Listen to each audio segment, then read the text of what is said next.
not doing a new presentation, with an exception that we did receive a couple of general consensus requests from board members. So we will start out with just answering two of those, and then we will turn it back over to you, Mr. McElvin, for questions from everyone else. So we did receive a consensus from. We did also receive a couple of individual board member questions. And we don't have those prepared for now, but we will work on some of those. But last week we did have consensus with concern and question about the study and a status update on the study of the impact on later start times. So we're going to share with you the status of that in a moment. And then also some information on our curriculum that we have, which is encouraging good sleep habits and student stress.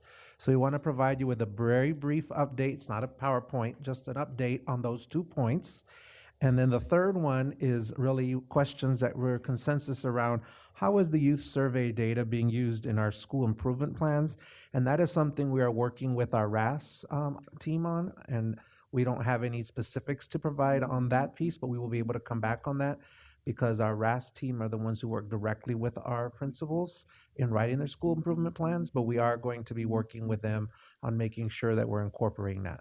So again, we're not doing a presentation. We're going to just start out with those 2 points and an update, and then I'll turn it over for us to answer any questions. And Dr. Lip and Marianne Panarelli are going to be providing updates on those 2 pieces. Okay, thank you. If you recall, last year we went into a partnership with Child Trends and did a survey of 19 of our secondary schools regarding surveying both students and parents on adolescent sleep, health, and well-being and their connectedness in terms of looking at last year's start times versus this year's start times. And so this year, we've just had 2 emails that have gone out in the last several weeks asking for parent and student participation again to participate in those student and parent surveys.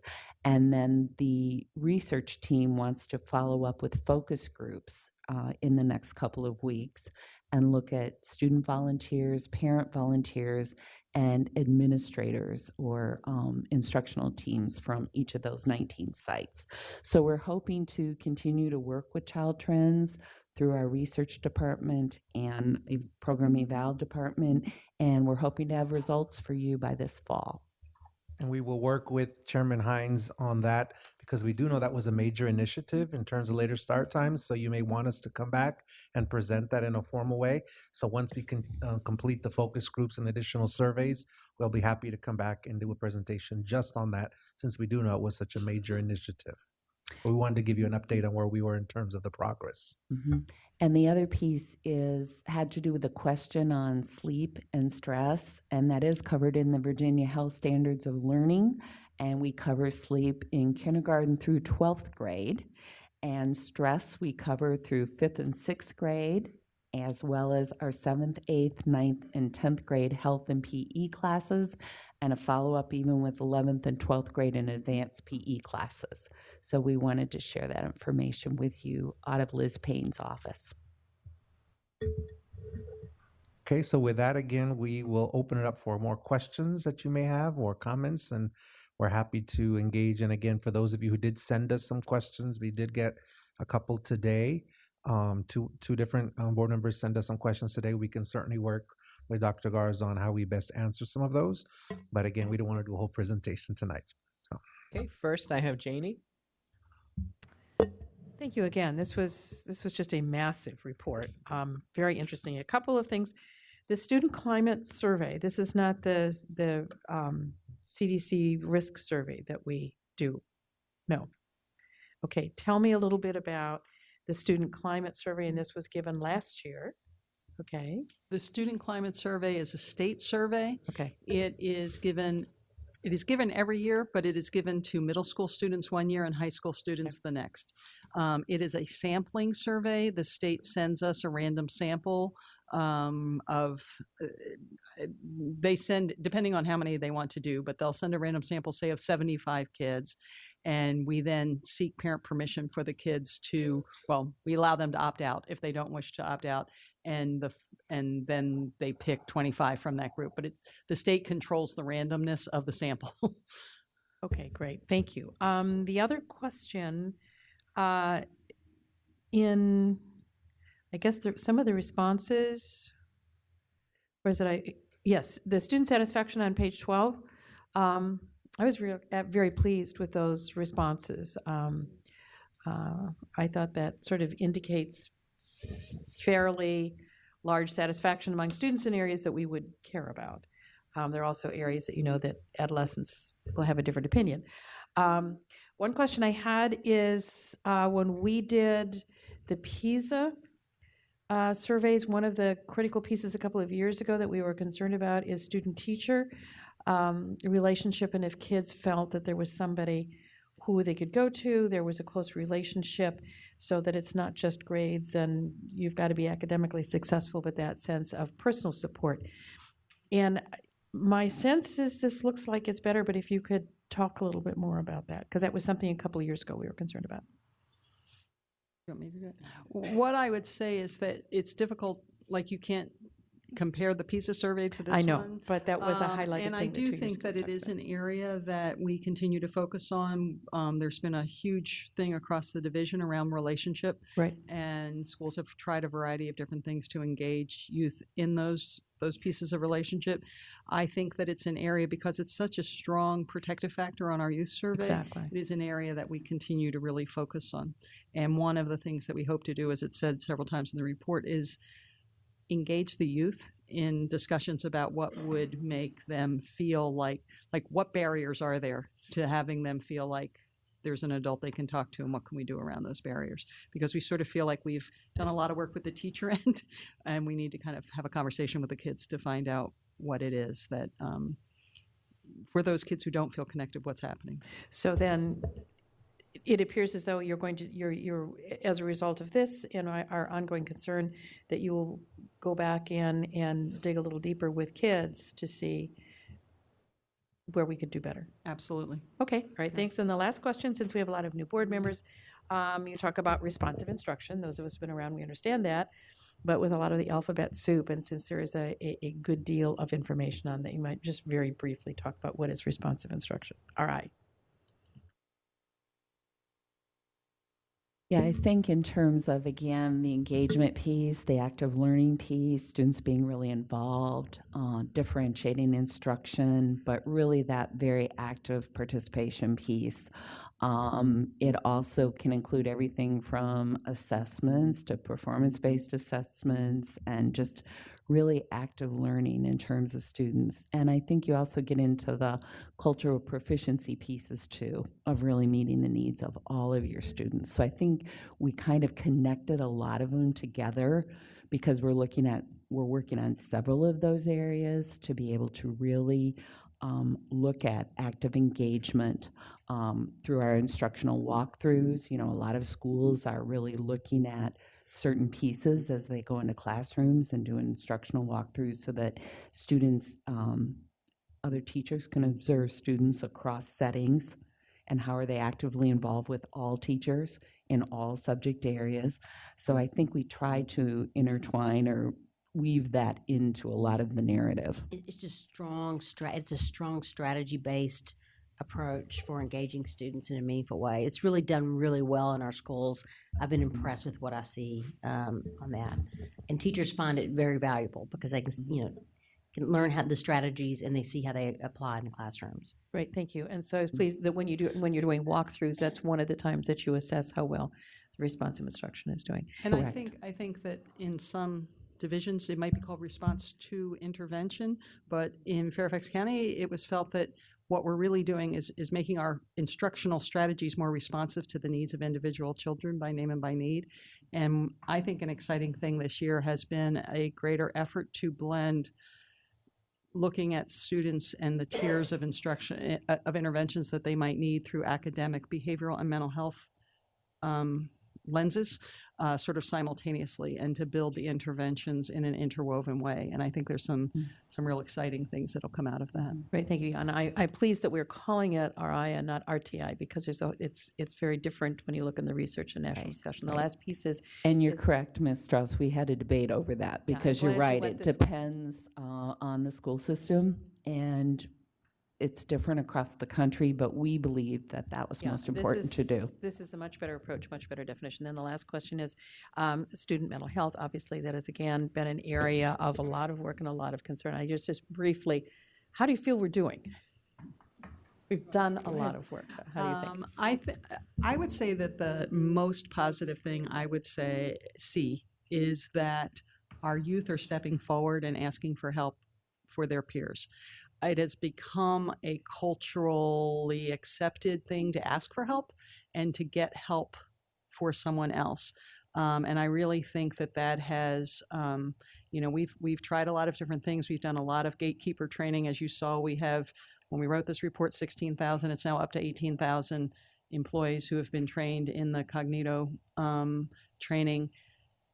But I think that it's infused into the student population that we care about them and that they care about each other, and that as a community we have to help each other.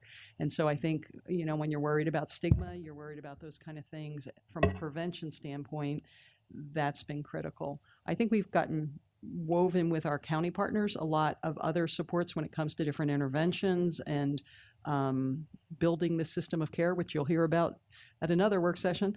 I think those things are still, I think that's been great work. But to me, if I had to pick one thing, it's that the kids are know that there's help available and are seeking it for each other. Great. I think a crisis text needs to be something that's Yes. pointed out. We did not have that even 3 years ago. That was a new partnership, and it's surprising and sad, but hopeful that students are using that system in the numbers that they are, and they're calling oftentimes for other students. So before that, and our students are highly engaged in training other students on that information. Our principals are saying, okay, download this number right now on your phones. So I think there's been a lot of great work done there. I don't remember the exact numbers, but and that's a great county partnership. All the county staff man it 24/7. And just one story in crisis text, in the last quarter, there was a situation where a youth called in. The parent had attempted, and they were able to get emergency help. But the kid went to the crisis text number as the number, knowing that that's where they could get help. Right.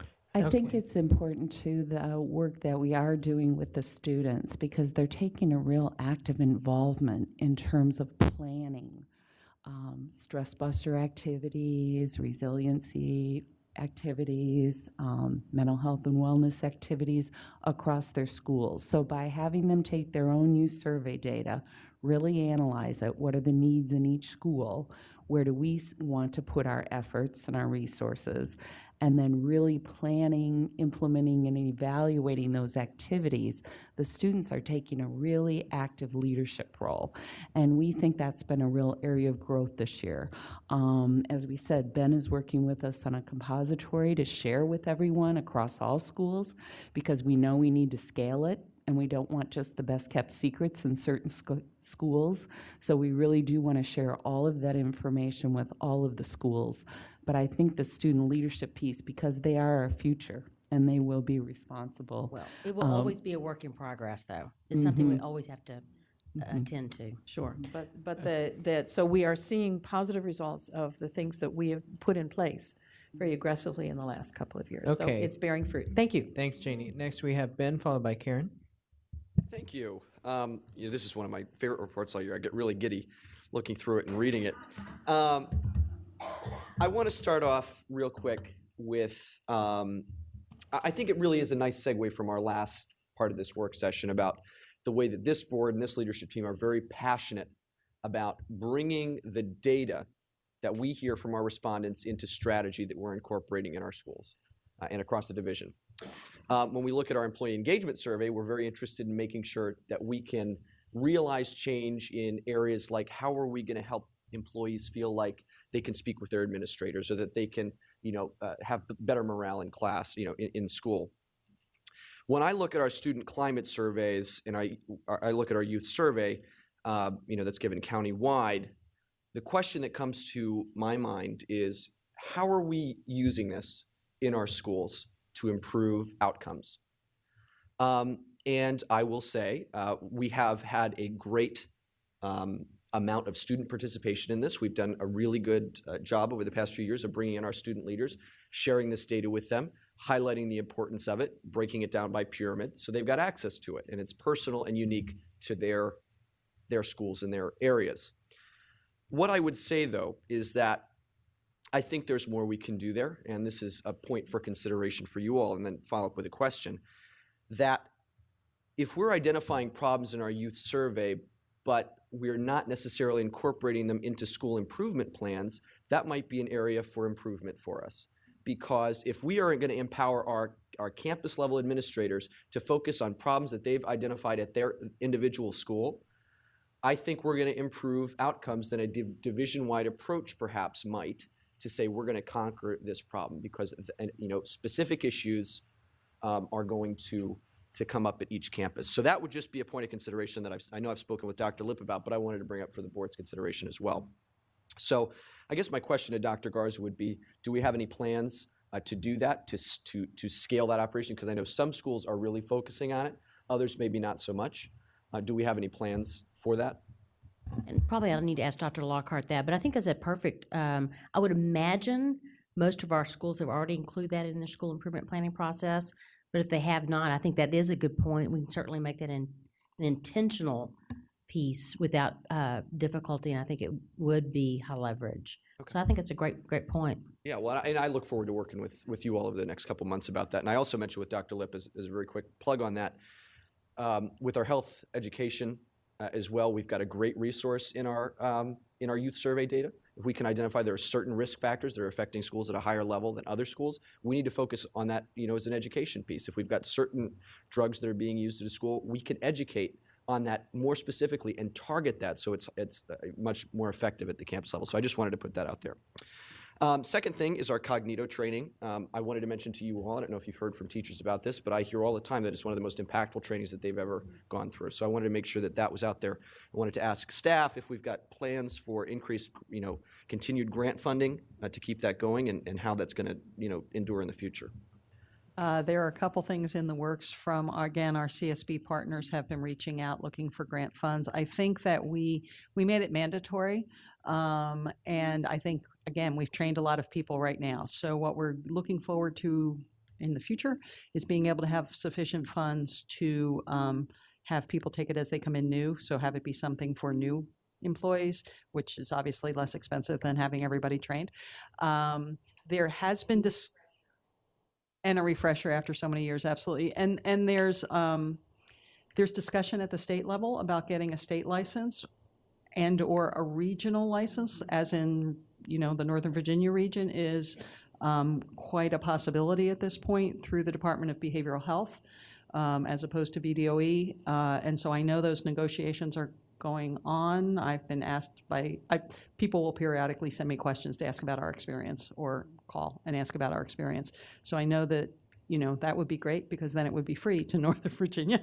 But I know that they have had interest from Prince William and Loudoun and Arlington. And so I think the state is saying they may not be able to afford a statewide license, but perhaps they could focus on those areas where they've been getting the request, which would make us all very happy, because then we could use the grant money for something else.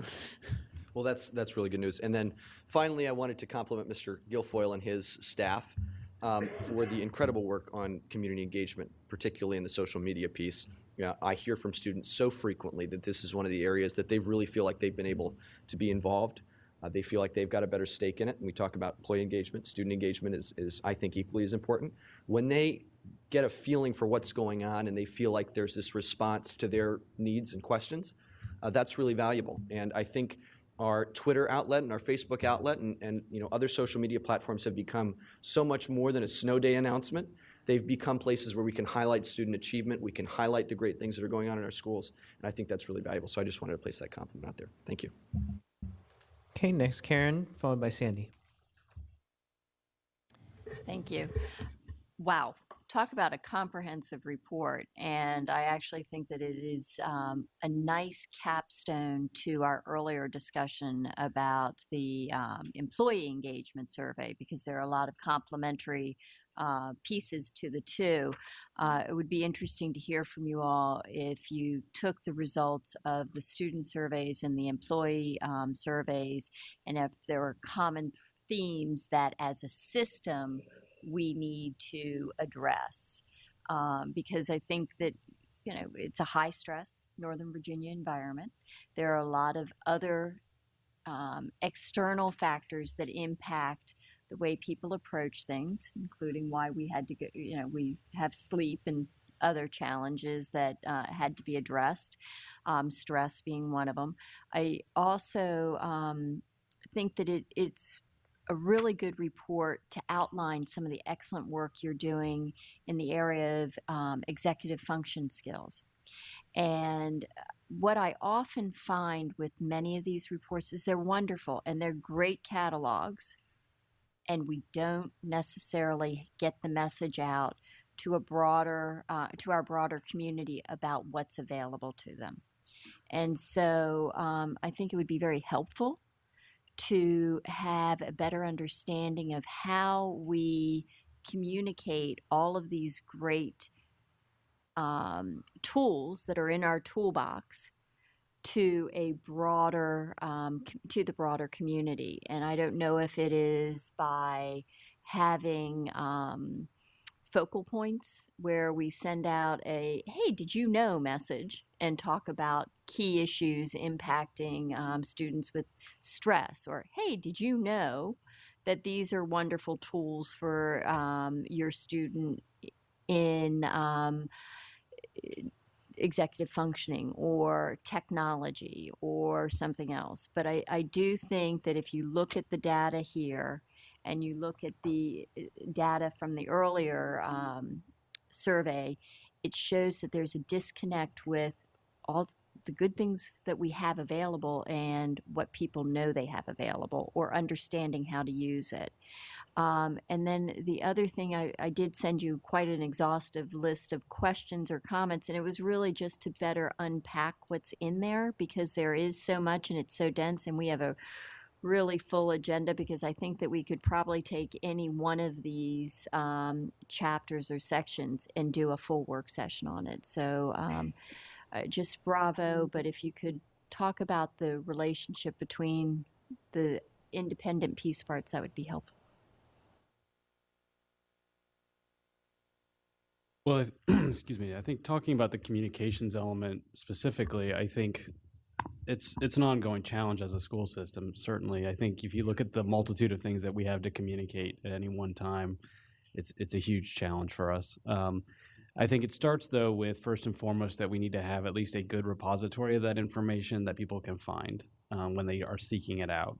And today, our website is not that repository. It is broken. The search is terrible. It doesn't work.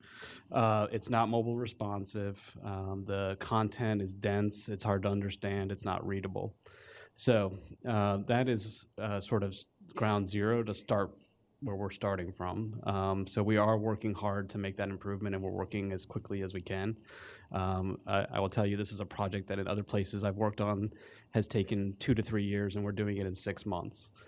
So it's a huge undertaking, and it's moving quickly. And so that's the first step, because we do have to at least have that base repository so that people know where to go to get that information. I think then we also are continuing to look at how do we better integrate the information that we have centrally and with the school system, with the individual schools, because for the most part, the focal point of communication for most parents is with their school. They're not coming necessarily to the division to get that information. So it's how do we better integrate with the schools and make sure the schools have that information so they can provide it through their tools to communicate, whether it's through their newsletters, through their parent contacts, through their teachers, because that's the primary point of communication. So we are working on those things.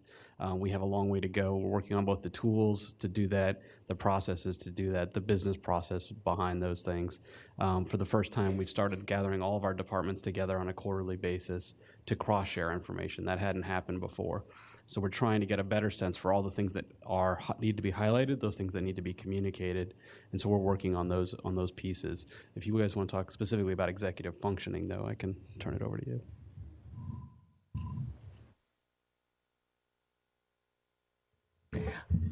I would agree with you. I think the more we can communicate to all of our school communities about what we're offering, the better.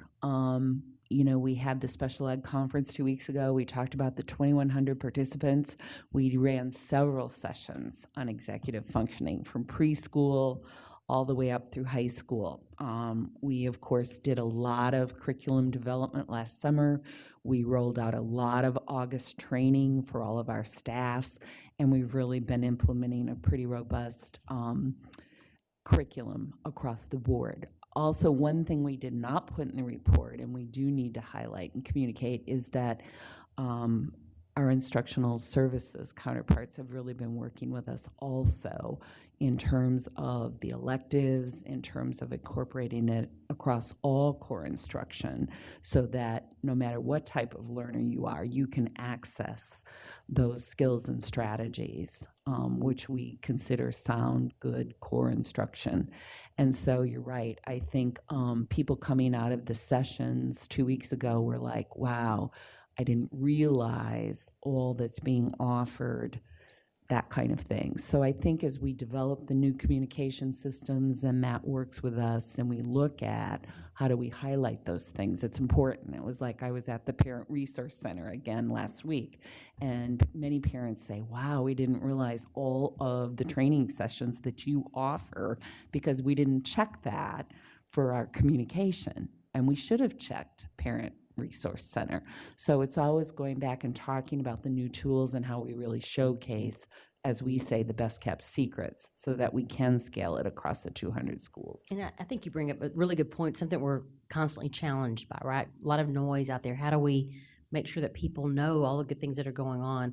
One final comment I would add to all of this is we know that we've got to do a better job of marketing ourselves, but also our schools, and equipping them and how to tell their story and how to get the information out. So that's something that we'll be working on and moving forward as well. I think it would actually be helpful to have a, we don't even have to call it a strategic communications plan, but actually a strategic marketing plan of how we pull together all of these wonderful gems and put together a plan of action to ensure at a division level the messaging is out there, but then at the school level or even at the regional level, what's available. Because I find when I'm out and about and I talk about some of the things that I know about because of having been involved, people go, oh, I had no idea. And so if we can have some sort of strategic marketing plan, it would tie into that. Okay, thanks, Karen. Next, we have Sandy, followed by Pat. Oh, thank you. I just again wanted to say what a wonderful job you did on this report. You know, there's just such a wealth of information here on so many topics that are important, so important to our students and our families and our employees. You know, this is one I'm gonna keep close on my desktop, so I can go back and reference it because there's so many issues that we need to follow up on. Thank you for the update on the later start times and the sleep data. I'll look forward to the follow up in the fall, and it's great news. And I know that we worked hard in the curriculum to make sure that the K through 12 we have education now on sleep throughout, and that's a great step forward. A lot of progress here in so many ways. Just wanted to highlight a couple of things. I mean, we talk about relationships that, when we went to NSBA, it came up time and time again in terms of absenteeism and, keeping students engaged. And, I see that you all are well aware of that and, focused on that. So that's an important piece of this. The resource fairs, I'm glad you put that in there. They've been hugely successful. I have 2 of the 4 schools that have done them, and they have made such a difference in the lives of our lower income students, and they've been hugely successful. So thank you for your work on that, because I know there's a lot of work that goes into that. And as far as just wellness overall. If you wanted to give us an update on where we stand with the wellness policy, I believe that we've been working on that for a couple of years now. So where do we stand on that? And just again, though, congratulations on this report. Thank you. Yes, actually, you will see that this spring. We had another large meeting last night. Oh, good. We've got Timely. the policy together. We've got the accompanying regulations. We've had every major department. Some of the people in the back here have been working very hard on that. We had 8 major committee heads that have been working with us. If you recall, the previous policy and regulation only really dealt with physical Yes. health and with nutrition. And we're now up to 8 major categories that include Fabulous. family relations, counseling and psych and social services, mental health. There's a major component, engagement. I mean, you'll see that it's a much more extensive policy, but that will be ready. We're meeting again as a small group the first week of May. We're meeting again May 18th for our last SHAC committee meeting, and then that will be coming to senior cabinet and through legal and to the board. But we feel like it is in very good shape at this point. That's great. I really look forward to seeing the final product there because I know it's very extensive and much more complete than in years past. So that's great news. I will just mention one thing, kind of picking up on what Mr. Press said. We're moving forward on the mental health piece, and I look forward to having a discussion on over scheduling, kids being overscheduled and overstressed. So I think that's a big topic for us to tackle, and there's just so much information in here that will help guide us. So thank you. Okay, Pat, followed by Megan. Thank you. Yeah, again, this is a lot of information. We've always, as a board, gotten a lot of information, right, since I've been on the board. But I do feel like we're making, because of the strategic plan, I mean, I know this is the first year and we're working our way through it, but I see a intentional effort to tie everything to the strategic plan so the information is useful and important for us and for the whole system as we head for our bigger goals. So I was just going to ask about the cultural proficiency training and kind of where we are on that. And I think I have it on page 17 in the narrative and then slides 17 and 18. I think on the PowerPoint. And so just, and if you wouldn't mind, maybe just kind of describe what that slide is telling us, sort of what the rollout looks like, and then also what the goals are, because on page 17, what I see is that our goal, and I'm quoting, is for all individuals to feel understood, valued, and supported through all interactions with Fairfax County Public Schools, which I think is a great goal. So my questions about it are, how are we measuring? How well we're doing toward that. And also, if you could tie the cultural proficiency training with the achievement gap closing goals that we have, because I think that is important to get there. So what you see on slides 17 and 18 is a framework for our work moving forward. We're scaffolding the learning around cultural proficiency to start with basic common understandings of all employees. So when you think about all employees, 25,000 employees, how are we going to get that accomplished? So we've outlined, and we're still in the beginning phases of working on each of these areas, is modules that we will be able to begin in the first year, giving exposure to all employees. You see 4 different modules, and all 4 will be for instructional staff. 2 of them, the general and the organizational and the personal, 3 of them will be for all employees. So essentially what we're planning to do, and we're working closely with the Achievement Gap Plan, the Minority Student Achievement recommendations that they've put out from their committee, looking at also survey information, research in terms of cultural responsive teaching, looking at our work in terms of portrait of a graduate skills. So melding it all into one in terms of the culturally responsive instruction module. When we think about the first module, that's again making sure what is cultural proficiency mean? What does it look like? It's not just about defining for ourselves about race. It's not defining ourselves about religion. It's around thinking about what it is for those who are different, period. That could be a variety of things. So getting people to understand that terminology is important, and basically building a framework and a foundation for what are we going to be thinking about as we look at achievement data, as we look at issues from survey results, employee engagement results, whatever it may be. We want to have common terminology and verbiage that we can be able to use system-wide. So that's what the beginning phase is next year. And then it's not a one-shot, you're done after this year. It's then constantly melding and building that into everything that we do. We don't want cultural proficiency to be seen as a separate thing. We want it, but initially we need to do some separate things so that we can, again, get that common terminology. We want to build it into everything that we do, whatever the professional development may be. So what you see outlined here is our plan right now, and it's in preliminary phase, where we would be developing 4 different modules that we would have people to do. We're still working on whether we're going to have it done in groups or individually. We need to work that piece through. What we would like to see, and what research says is best, is if you can do these modules together in small groups, whether it's if you're a department in a department meeting, whether it's a school team, whether it's a whole school. So we just have to think about the logistics of that.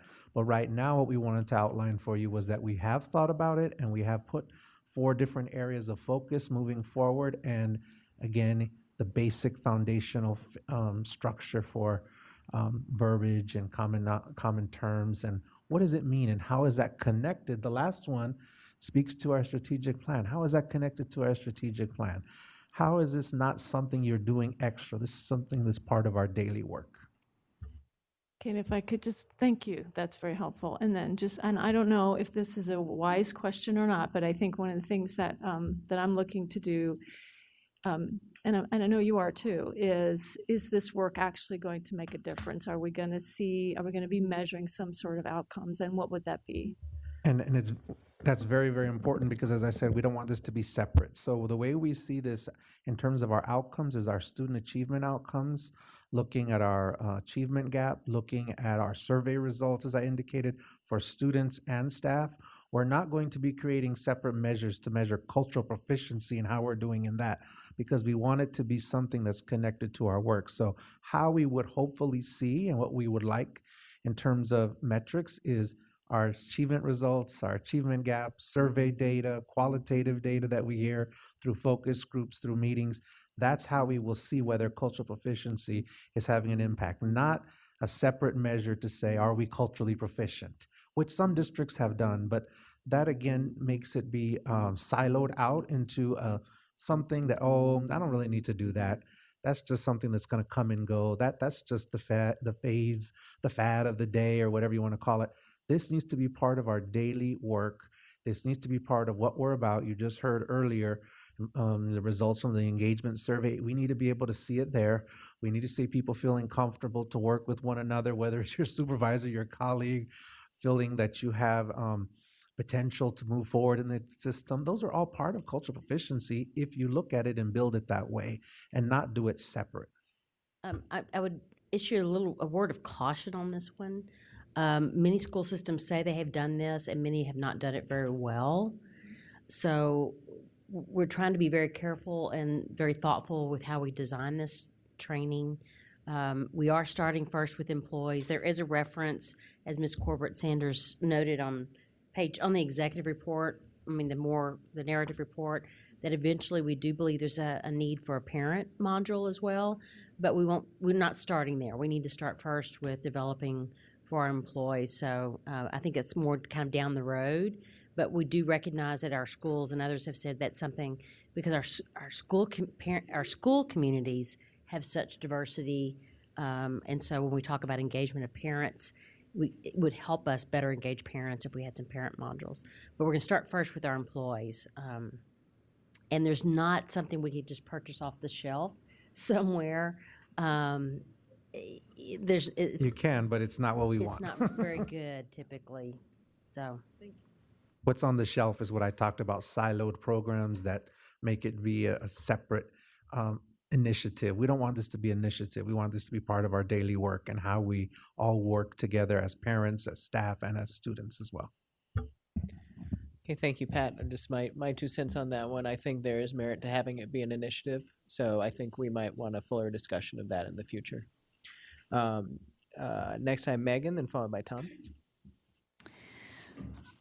Just echoing comments from my colleagues, and I know we talked about it when you presented at the board meeting. Tremendous wealth of data and really remarkable, all the programs going on throughout the school system. My head is spinning trying to absorb all the things that we're doing to try and help our employees and our families. I almost wonder, Dr. Garza, as we try to work with this kind of new approach with our strategic plan and with it broken out into the 4 areas, but then as we've seen in this 72-page report, you could spend almost an entire calendar year just going over this one report alone, which, you know, on the one hand, it means we really can't get down into the weeds and go into operations because there's just so much here. I guess just high level wise, I wanted to know if you felt there was anything you wanted us as a board to be mindful of, you know, coming away from this report that would be helpful to you. That's an excellent question. Do you mind if I defer that to the end? I already have my notes of the things I'm going to ask you all at the end. Oh, sure. That's fine. Is that okay? Would yeah. you mind No, waiting not at on all. the answer? Okay. I was actually going to be fine if you said, let me come back to you in a month. So I guess to staff who are here tonight, the first question I had was about the parent clinic. And I guess it's kind of a comment and then a question. To my colleagues in the density of the report, I don't know if you saw this, but you know, we had 1,300 families call upon the parent clinic where we have our social workers and psychologists available from July 1st to August 15th. And of those fielded calls, 382 families then came and met with our social workers and psychologists in that time period. 95% then said they were satisfied with that experience. I just think it's remarkable because in the summertime, what a great way for us to use our professionals who do so much for us during the school year, and then an opportunity for them to serve our community and our county when the school is out of session. So I didn't know if anybody wanted to comment just in terms of more specifically, how long have we been doing that? You know, is this something that just started recently? Okay. Okay. So we have been doing it for 4 years. Each year, we learn a little bit more and we make another strategic stab. One of the things that we were really conscientious about, and it took us until this past year to make it work, was to get sort of representation in those calls from different parts of the county and, you know, reach out to underserved communities who over and over again just didn't hear about it. And we would put a clinic right down there in the middle of Route 1 and not get very many calls and end up pulling those people to support other places where we're getting more calls. This year, that was not true. We were able to use a lot of networks through parent liaisons. It was staffed with people who spoke multiple languages. We did a lot of work to try to reach out in different pockets of the community to people who might not have resources otherwise. We also learned that, I mean, we send the KIT message out to the entire parent community. So that's a lot of people to get a message in one day, and we learned that we better have people staffed up to take the telephone calls. So I think the first year we did it we have one person who was supposed to answer the phone, and I don't know, it was still while they were still doing testing, like school was still in session, and we were like, oh, that was a bad mistake. So we've learned as we've gone along, but it has been very well received. I think we've learned from our administrators, they ask for 2 things: to continue the summer clinics so that families have access to services and support, and they always ask us to send out the keep in touch where all the county resources are. Review the text line, talk about the mental health services, where else can students and families access resources and help. So we send it out over the holiday season, and we send it out at the end of the year again, and administrators have expressed very strongly that they'd like us to continue that. And if you look at what in the report, it tells you what were the most common things, and they're pretty common things. They're parenting questions. They're not as much high level, I'm concerned about my child potentially having a mental health problem, as much as they are, they don't get along with siblings, they're, unhappy at school, a variety of things that come across. Again, relationships come across both in terms of the typical things that people are struggling with and then the typical things that we can help. And the other important thing is that many parents don't know, regardless of all of our outreach otherwise, that there are people right in their schools, assigned to their schools. So one of the things with Parent Clinic is to try to make then that connection back to the school-based clinicians, so that they have an ongoing resource. I just think it's an outstanding program, Dr. Garza, and I certainly want you to hear the voice of one board member that I very much value it and would want to provide whatever supports you can. And yes, and applause to the women in the audience here who are providing that kind of support for our families directly. To Mr. Guilfoyle, I appreciate your comments about our website and the Herculean effort you're undertaking. I only discovered recently when I joined the board that the best way for me to find something on our website was just to Google it. Don't go to the FCPS search engine. That's correct. So that is really good news, and I hope you know that we don't expect you to build Rome in a day, and but at keeping us updated as you're making that great progress is The timeline's my fault. all good news. I've told him we've got to have this ready to go by the school year. Yeah. I said we need to launch it. Yes, at the beginning of the school year. Yeah, but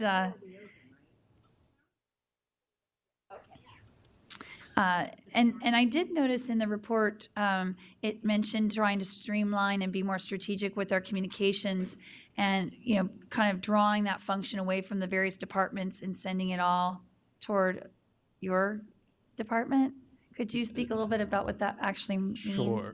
So that, I think you're talking about OPE, Office of Program Evaluation did the communications audit this past fall, and they had 3 parts to that study. And included in part of that was benchmarking. They also did quantitative and qualitative surveys of our key audiences around communications. They came out of that with 6 core recommendations. One of their recommendations was that organizationally, they felt we could be more effective if we centralized communications. It wasn't necessarily, I don't think they specifically said under me, it could be under whomever. I'm not, saying where that needs to go. I think that was their recommendation.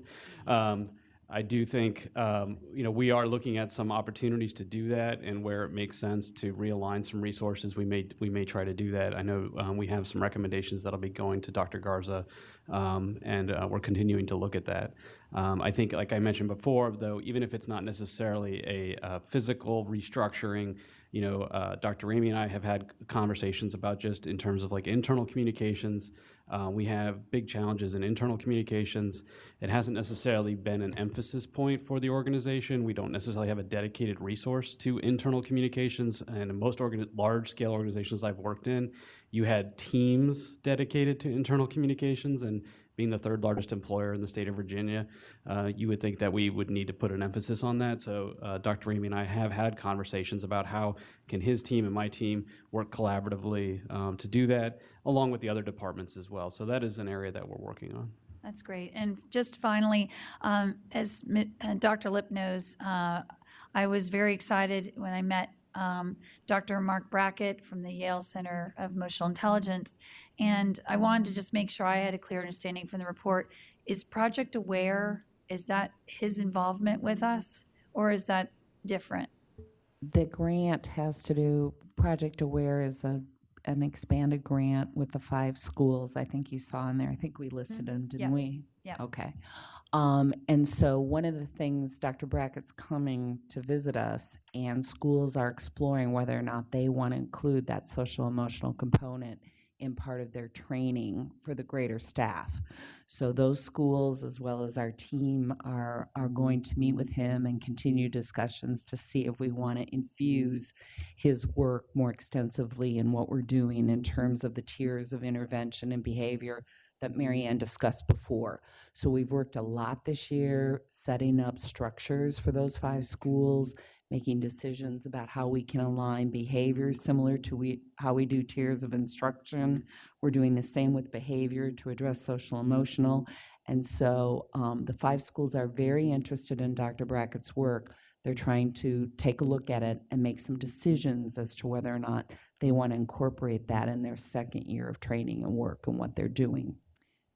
The reason I was asking is having met him and spent time over lunch when he was here for the Teen Stress Summit. It's just remarkable work that he's doing nationally. And when I heard that he was going to come and start doing some work with us as a school system, my enthusiasm was very high. And especially what I'm hoping is that as we try and figure out how to bring it to scale, I firmly believe that in terms of a portrait of a graduate and lifelong skills, developing the emotional intelligence of our students is how they're going to, head off into career, college, and life success. And I don't know if Dr. Garza, you want to speak a little bit to that. Well, I think the goal is with these groupings of schools, as much as we can make it integrated in the work that we're doing, the more successful we're going to be. If schools feel like we're just adding more and more initiatives, so I like the approach that we're using with these 5 schools, and I'm hoping it can be integrated in the work so that people see it as this is part of the overall work. We're not just, it makes sense to them. Absolutely. And so I think the approach is the right way, and I do like his work. And I think it makes a lot of sense. Yeah.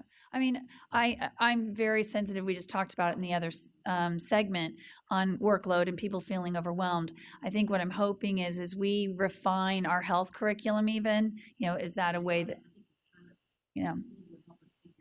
Yeah. Okay. And I think that they really embrace his overall philosophy. As I said, I think it's easier for school people to understand. Just like tiers of intervention for instruction, they're now looking at it the same way, tiers of intervention for behavioral and social support. And so it's kind of that big framework. And what do we want to, 5 very diverse schools and the 5 main regions that we have, of course. And as we talked before, that was strategic to offer it across the county. And then how does that really integrate? As Dr. Garza said, we don't want it to seem like one more thing for people to do, but how can you integrate it into what you're doing? I really, through 2 years ago, I guess, we started using that as a model when we started talking with our school principals about reforming our SR&R policies. And we started shaping it in the vernacular that they're very accustomed to, and that's the tiered systems of support. And Of everything. yes, and it made sense. It kind of was an aha moment for them. So I think we need to continue to build upon that. I think it makes perfect sense. And we have people out in the field working with those 5 schools on a daily basis, as they really develop their plans for what is best for them. And then you're right, we have a great hope to take that $5 million grant from the state and turn it around and do turnaround training and scale it across our schools. Because as we've talked before, we are in great need of funds for professional development. And so through the grant and through working with the state, Mary Ann and the lovely ladies back there who have put in a lot of time with the state, we find that very promising. It's the first time that we feel the state has really given us funding to support our mental health and wellness initiatives, and they've seen the need for it. And so, as with anything, we keep going back and working with them and asking for more. So we'll see if they can help continue to fund our initiative. Well, again, thank you to all of you here representing your departments, your staff, and everyone who's just done an outstanding job with this particular report on something that's so important to our employees and our students and our families. And Dr. Garza, thank you so much for setting the leadership of valuing this and enabling us as a board, I think, to stand and promote what is really one of the great things about Fairfax County Schools. And I appreciate that very much. Okay, next we have Tom, followed by Dahlia. Wow.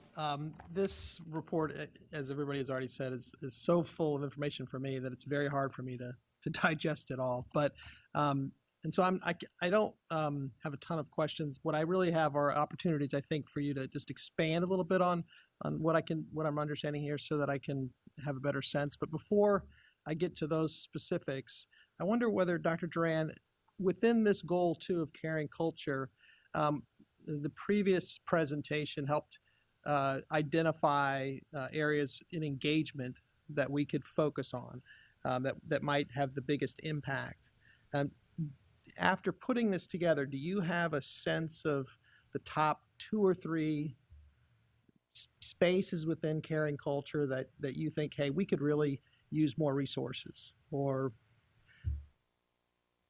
Well, there 2 or 3 is very difficult, but I'll put them in a couple of buckets, and we've already talked about it. I think the number one, definitely the number one, would be our students' social and emotional health and well-being. When we think about stress and we think about the ability for them to make sure that we are providing high quality instruction but not overstressing them, and thinking about all their emotional needs that they may have. We talked about some of the programs, and even what Ms. McLaughlin was just talking about in terms of the training. How can we support our teachers and our staff in helping our students through that emotional health, if you will? And we talked about in a couple of points here some of the successes. So there's some good things happening in it, but I think that's a number one area for us to think about when we're thinking of our students.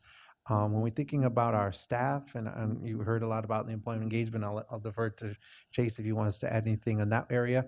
But secondly, I think another very important area for us in the caring culture is what we were talking about, the cultural proficiency, and how are we making sure that all students and staff feel respected, feel safe, feel comfortable across all the various quote unquote cultures, if you will.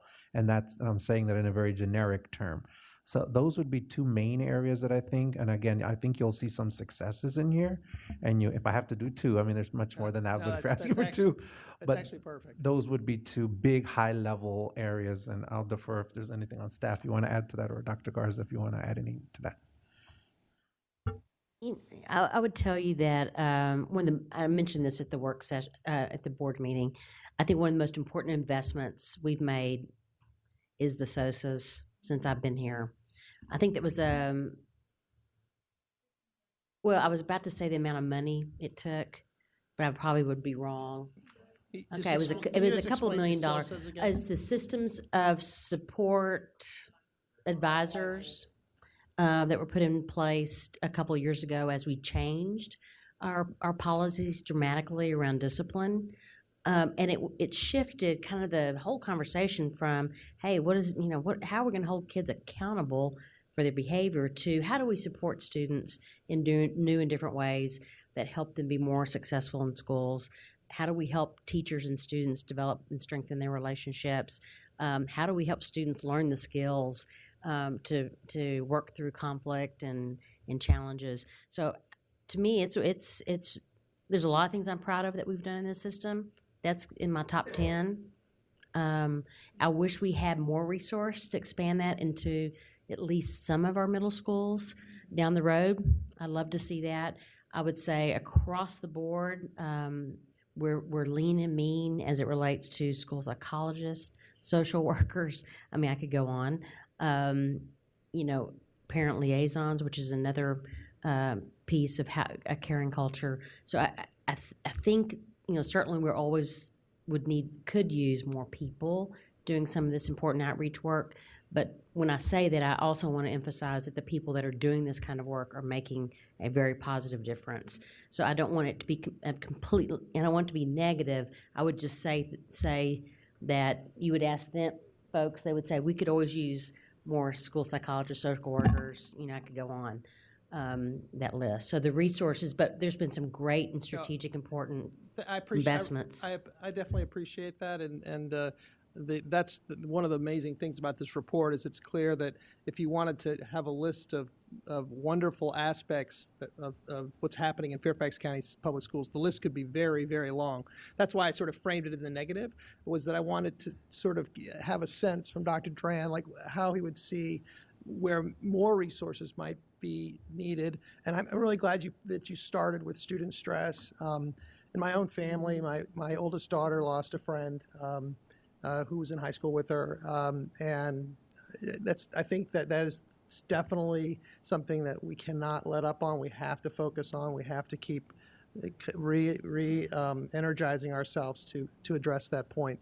And then the second point that you mentioned about cultural sensitivity, I also think also very critical, and it is actually the first slide that I want to talk about. So if you could pull up slide 14, I wonder whether you could just take a couple of minutes to talk about, yes, could talk about the Hispanic bars and the increase that's going on there, and how you would like, or what would you like to tell the board about why that's the anomaly on that graph?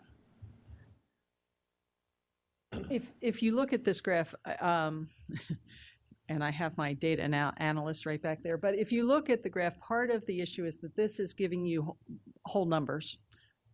And our numbers of youth who are Hispanic has been growing. So it's a little bit difficult to exactly have to be sure exactly what that information means. But when we looked at the percentages, we also saw that whereas if we just looked at the last 2 years since the SOSAs had been put into place and we looked at the high schools, we had better percentages, if you will, for Black students and for students with disabilities. But the Hispanic students, we were still seeing them in increasingly rates overrepresented. Of deep concern to me is that if we look at the youth survey data, almost 50% of Hispanic females say that they have experienced serious depression. The rates of Hispanic females saying that they have considered suicide are up. If we look at our current gang involvement across the system, heavily Hispanic kids involved in that gang involvement. And I think, if you look at percentage of youth who are on free and reduced lunch, white is like 7%, Hispanic is like 70%. So we have a lot of factors going on.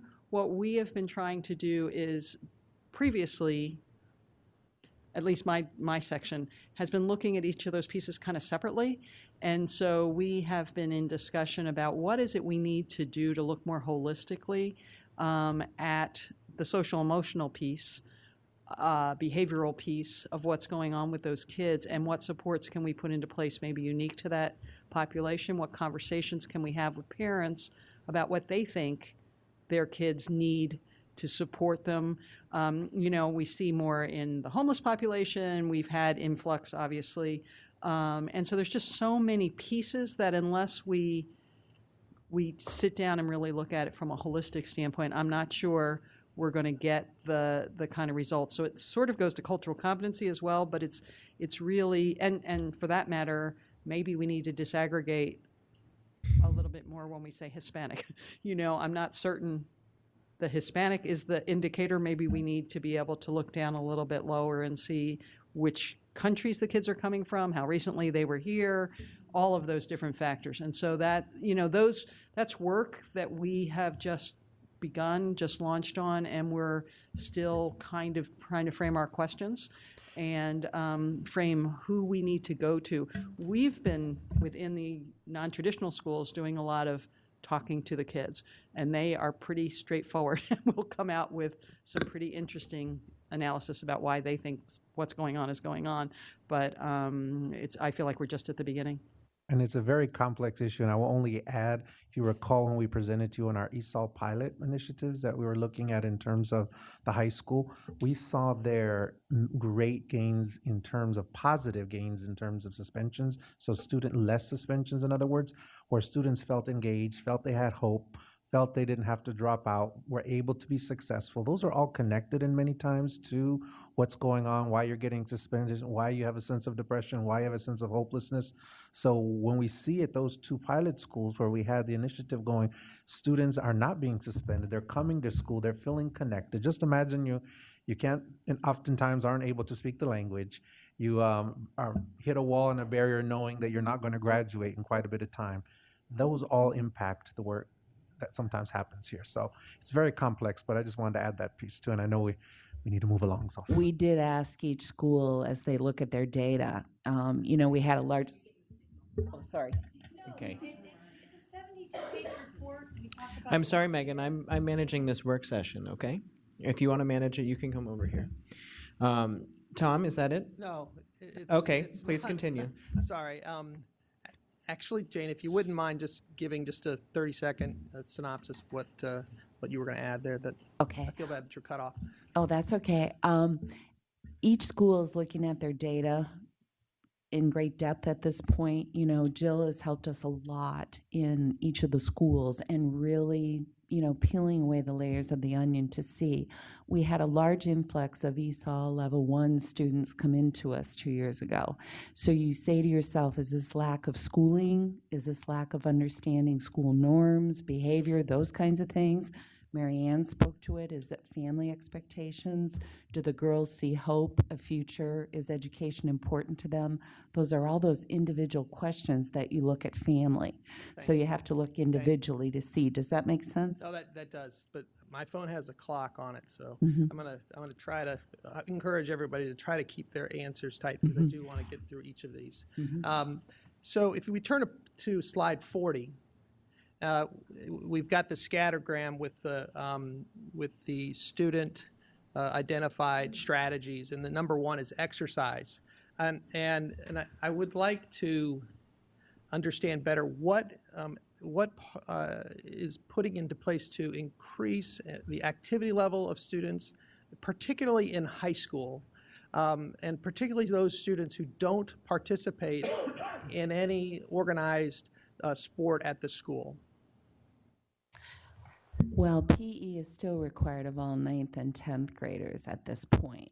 And so there's a great deal of physical activity in that. You know, I know there's been a lot of debate about whether or not we should continue with that, but the state of Virginia requires that in terms of 9th and 10th grade. Sometimes, depending on the school, they have extra activities after school that involve yoga, exercise, other kinds of things, depending on.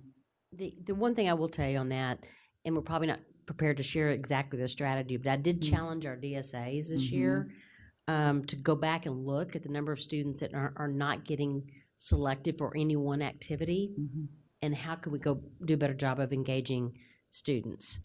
And so that they've been challenged with that. I'm interested in seeing what Bill Kern and the team have come up with. Yeah, and I shared yesterday with the group that I've been driving to Oakton High School for 10 years every day, and so during that time I've had 6 years of freshman and sophomore PE, so I have an in-depth anecdotal knowledge of at least one high school PE, and I do have some ideas. I think that not, and I don't want to talk about them in this is not the right forum, but I think that is an area where our schools could be improved to promote all of the valuable things that happen when kids participate in small team sports, and that exercising is so good for their mental health as well. So I would like to focus on that scattergram and figure out how we can do that and to target that. I think as Dr. Garza said, we've been working with our DSAs. Part of it's opening up weight rooms and strength training rooms and exercise rooms after school hours, that kind of thing. I think the more they share good ideas with each other, the better. I think it's also important to know that scattergram was the kids saying, this is how I manage my stress. So they were saying they are exercising to manage their stress. Yeah, I think that only underscores how important it is. You know, that's the kids doing it. So better that they self-medicate through exercise, right? And that's actually the next slide I'd like to take a look at is 44. And I think it's a little bit alarming the last 2 years. And I just would like to have someone go into just a little detail, just a couple of minutes about how you've reacted to this information and what's the response. So we have dramatically increased the parent presentations we're doing, presentations to youth at schools around this topic. It is covered. They have been working within the health curriculum again to, it already was there, but they're revising it. And we are working in partnership with the Community Services Board to look to see what tweaks we can make both to our alcohol and other drug seminars and to their other seminars to address this issue. I would point out that there's a little bit of a cohort effect here. So again, the youth survey is taken by one group one year and another group the next year. So if you look at 2011 and 2013, that's the same group of kids. You look at 2012, 2014, that's the same group of kids. So it's not like it went up one year to the next as much as there's a cohort of kids that appeared to have been using it a bit more. Thank you for clarifying that, that aspect of it. And then lastly, slide 50. This is the unexcused absences, and if I'm interpreting this correctly, we really haven't seen much change really in any of those subgroups. And to what do you attribute that? Is there something that we're trying to do to change that? So because we were seeing this data, despite a variety of things that we had put into place, there was at the beginning of this year a summit that was county and schools, police, community members, et cetera, to look at this issue. There was then a task force put into place. There's a report about to come out from that task force. And I think you see in the report very specific evidence-based strategies that we've put into place. So we're hoping that as this data goes on next year and the year after, we are going to see some change in this, because it had really just stagnated, I think, from an approach that was more police-driven. We're going to take you to court if you don't do, and now we're really trying to go with a relationship-based approach. And that's why we and the attendance circles that the SOSAs are using, some of the other interventions that we think are going to get at reducing that absenteeism. Yeah, and of course, just as a final point, and then I'll conclude, but I think all of these slides and the data on them are very much interrelated, and that's why I kind of wanted to bring them up and sort of kind of pool those data points on your slides. So thank you again for a great presentation. Okay, next I have Dahlia, followed by Janie. Thank you. I will be brief. Just Dr. Duran, thank you. I think that your vision about the modules and the fact that I've seen the work not done well and how much further it can bring you back. So I appreciate that you're being very, very cognizant of that. And I love the fact that we are thinking about how to have something for parents as well. Very important. And I agree. Actually, I had some of the questions that Tom had about we'll be able to see, changes in suspensions. I think it would be interesting to see that. I know we don't want to have it as a separate thing, but if we can consider maybe we have a module, I don't know if it will have some type of assessment or follow through, or be able to follow whether it's schools, individuals, departments. Are they making progress? Is there a way we can kind of maybe look at best practices? I know other systems or independent systems are doing this, but is there a change in either attitudes, understandings over time as we go through? I don't know, will the module involve some kind of rubric assessment, self-assessment, or outside assessment of understanding? We certainly can look at how we incorporate that. I think what we want to do is incorporate into our surveys that we already have. When I said nothing separate, I don't mean a separate survey or metric to say, okay, take this on cultural competency. Maybe we embed some of what you're asking perhaps into our student surveys as a couple of questions, to our employee surveys and a couple of questions. We don't want to send out, okay, everyone answer this on cultural competency per se, right? But we certainly can look at that, and I'll defer to Dr. Garza about how we want to do that, but we certainly can do that. Actually, like the idea of a self-assessment at the campus or department level potentially as a part of the training. I think there's something valuable about, so I think there's something that we can maybe think about there. Yeah, and in one of the modules that there is a component where you do take a self-assessment, and so there is part of the training in that, but you're asking about after it's being. Right, I don't want to rush it. I think giving people time to really absorb it, I think is important, but maybe down the road having a little bit of accountability around it, a little bit of whether it's in our, we value what we assess, right? So Absolutely. If we value this, can we find a way to thoughtfully incorporate it? Yes, absolutely.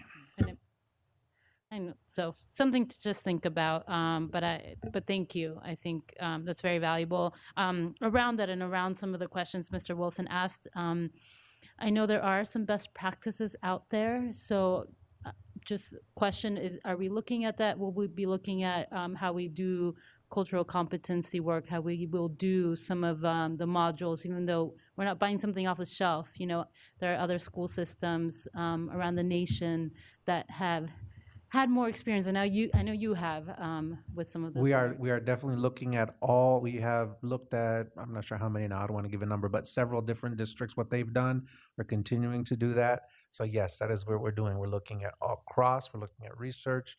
We're also recently doing some literature review in terms of what's out there. So we are doing that. Absolutely. Wonderful, thank you. And then a quick thing about the summer work, which I think is fabulous. Have we considered? I believe we will be having summer barbecue sites around. I believe 10 around the county. So just thought that that might be a good opportunity to also bring other resources during the summer to communities, especially some I know of my schools that used to have summer programs and no longer will have those summer programs. So very sad about that, but perhaps this is another good way since we're out there and it's, I imagine we'll get many families out to these sites. As you know, Food and Nutrition is working on that. Perfect. And there will be the resources around that as well, not just the food. That's my question. Okay, perfect. Thank you. Okay, next we have Janie. Okay, just a very quick go back. I wanted to compliment you on your strategies for cultural competency and the fact that it's not going to be siloed. And FCPS, for the last 35 years, we keep circling around and doing this, but our community changes so dramatically, and we will continue to change. We live in a global situation where it just will continue to change, and that's a huge advantage. It's never one group against another group. It's just lots of it. So I really like your approach, and it is time that we circle around and work on this one again. So thanks. Thank you. Okay, is there anyone else? Dr. Garza. Yes. Okay.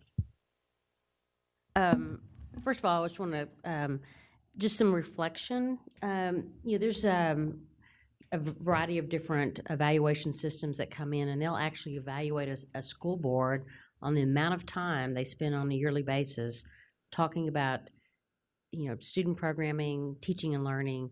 And I would just tell you, I'm actually kind of proud. I think when you look at this school board as around these major goal reports, including the program evaluations that are being done, you've had, by the end of this year, you'll have 4 major goal reports. That's 12 school board meetings associated with those. There have been 4 or will be 4 major evaluation reports. And if you compare that to, the previous years on the OEs, I find this is substantive, and important conversations. I'm very proud of the team, and thank you all, and to all of the folks that work for you, and on your teams. I think this report's very comprehensive. I think moving forward, our challenge is how do we help people make sense of it? And so we might want to, we might have ideas about how we organize it differently into the future. And then finally, I want to remind the board in June, we've scheduled some time for you all to give us some feedback about how this worked for you, how you might want this different into the coming year. So kind of be capturing your thoughts, perspectives as we move forward so that we have those when June comes around. So anyway, I think it's great. And one final thing is, like we did with the class size report in the fall when we did goal 3 on premier workforce, we added the class size report to that so that when you wanted to reference back, that was within the report. So once we get all this kind of wrapped up, we will add the, and Chase, I'm looking at you, I think we need to add the engagement report to this overall report so that when we go back, and come in the years ahead or just want to reference back, it'll be easy to find. So we'll do that whenever we get kind of all this wrapped up. That's meets with the approval of the board. So thank you, Mr. McAmey. Okay, can we pull up next steps? Okay, so let's first look at these and make sure that they reflect what we want them to reflect.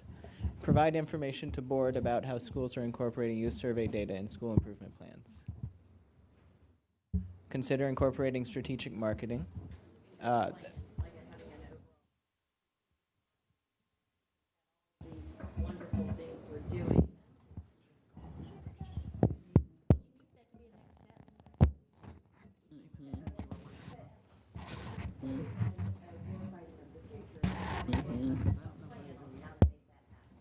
Mr.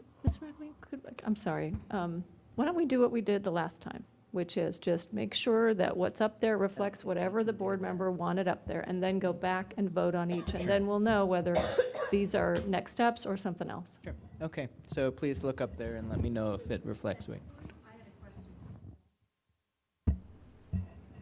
So with the wellness plan, is that a reference to the wellness policy? Yes. Okay, but you're bringing. We'll be right. bringing it in We're already in bringing it June. It will forward. be forward for a policy adoption, Okay. approval of the policy. So I think, We don't need that. Yeah. right, It's so I coming mean, to I us. don't, well. Coming forward. I don't know if we Mhm. need to reference it, but I wanted to Yeah. clarify what we were talking about. Go ahead. Yes, Karen.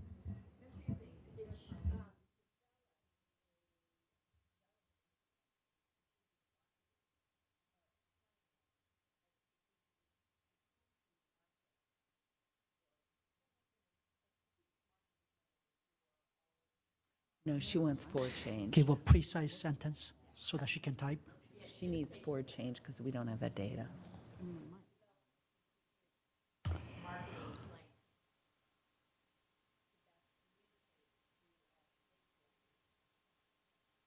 Right, right.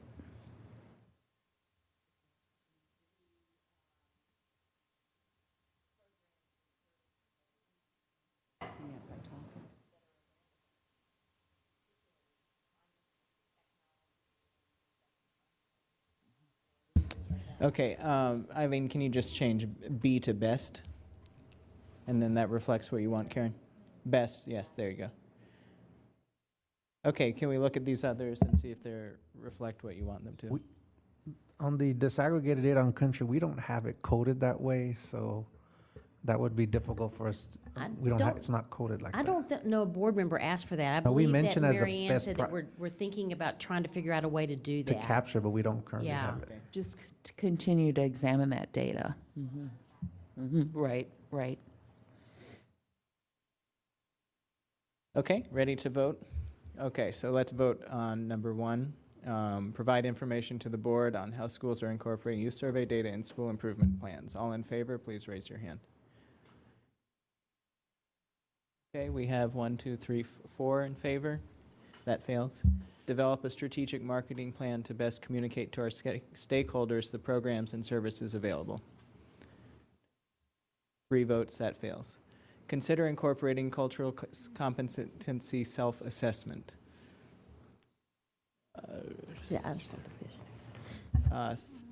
3. 3, that fails. Add engagement report to this report. Okay, that passes, so keep that. Does that need to be a next step? Okay. Okay, so please. Okay, so the superintendent will bring us that, so we don't need that up there. Chairman Hines, can I just ask a quick question on these next steps? So like an item, if an item was deleted, it doesn't prevent the staff from pursuing it anyway. I was just going to say that. The whole point, I think, I'm forcing us to do this exercise on next steps, right? Because it's not that those questions or interests won't be followed up on, but the next steps are the board asking staff to put something together and bring it back to the full board at another meeting like this. And so when we vote to say, no, I don't think we're ready to do that yet. No, it's not necessarily meeting. Sometimes it could be provided Right. as a superintendent's Right, but it's just, summary right. to us or. Right. So it's not that these are bad ideas or bad questions, but they have to be taken in another way. So Let me give an example. I was actually the one that indicated we're working on how we're going to develop some marketing strategies. If you remember, so I'm not disagreeing with Karen. We're actually going to develop some of that. Yes. So it's just, do you want us to go do this right now? Yeah, no, it's just a little bit. You know what I mean? Yeah, absolutely. I guess I'm just a little bit, it seems like in previous sessions, we've sort of almost incorporated more than a dozen or 2 dozen next steps and keep adding. In this session, we're yes, we're we're striking them. trying So to I'm sort of- be. I think we've become undisciplined about that, Okay. and we're trying to get better. That's fine. I just thank want to you. make sure I'm understanding what's happening. Thank you. Eileen, you have a question?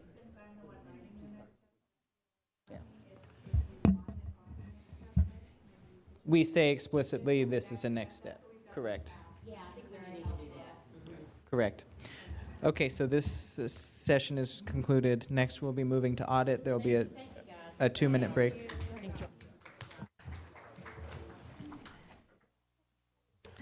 Okay, while Ms. Trump is taking her seat. On vacation.